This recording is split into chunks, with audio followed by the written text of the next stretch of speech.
రామ్మా, నీకోసం ఎదురు చూస్తున్నాం. లక్ష్మి, రాజమ పిన్ని రాలేదు రాలేదు అంటున్నావు, ఇదిగో వచ్చేసి చూడు. నమస్కారం అండి. రండి. ఇంత ఆలస్యంగానే రావడం, అందరికంటే ముందు వచ్చి దగ్గరుండి అన్ని జరిపించాల్సిన మీరే ఆలస్యంగా వస్తాయలా? అసలు అదేమో అనుకున్నాను. బలేదానివే, మీరు ఈ ఊరు వచ్చిన ఈ 15 ఏళ్లలో ఈనాడు మీ ఇంట్లో శుభకార్యం జరుగుతుందంటే నేను రాకుండా ఉంటానా? ఏం చెప్పు, ఏం చెయ్యాలి? మీరేం చెయ్యొద్దు పిన్ని, మీరుంటేనే ఒక నిండుతాను. ఏమండి సచిన్ గారు, పెళ్లి వారంతా వచ్చేసారా? 9 గంటల బస్సుకు వస్తారు. తాంబూలాలు పుచ్చుకోవడం 10 గంటలు. ఓ అబ్బా, ఇంకా గంటకు పైన ఉంది. సాఫీగా లక్షణంగా చేసుకోవచ్చు.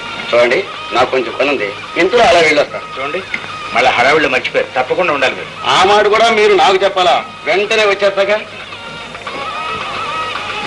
అబ్బా చాలే, ఈ మాత్రానికి ఇంత బాధపడుతున్నావే?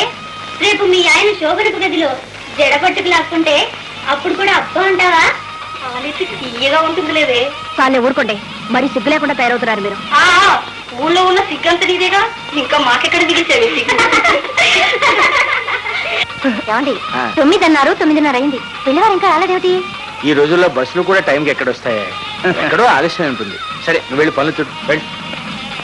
Sir Telegram.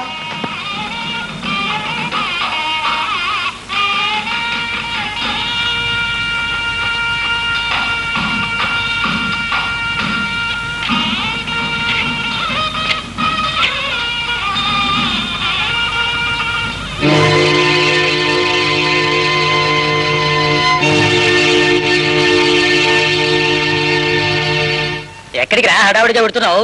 సత్యమిటికేనా? అవునరా, అనవసరం, వెళ్ళక్కర్లేదు. నిశ్చితార్థం ఆగిపోయింది. అదే నిశ్చితార్థం ఆగిపోవటం ఏంటి? అవునయ్యా, పెళ్లి వాళ్ళు టెలిగ్రామ్ ఇచ్చారు. మీ పెద్ద పిల్ల పెళ్ళై కూడా కాపురానికి వెళ్లకుండా పుట్టింట్లోనే ఉంది, అలాంటి సంబంధం మాకు అక్కర్లేదు అని. ఏడిసినట్టు ఉంది. పెళ్లి సంబంధం మాట్లాడుకున్నప్పుడు ఆ పిల్ల ఇంట్లో ఉందని తెలీదా? అప్పుడు లేని చోటు ఇప్పుడేం వచ్చిందంట?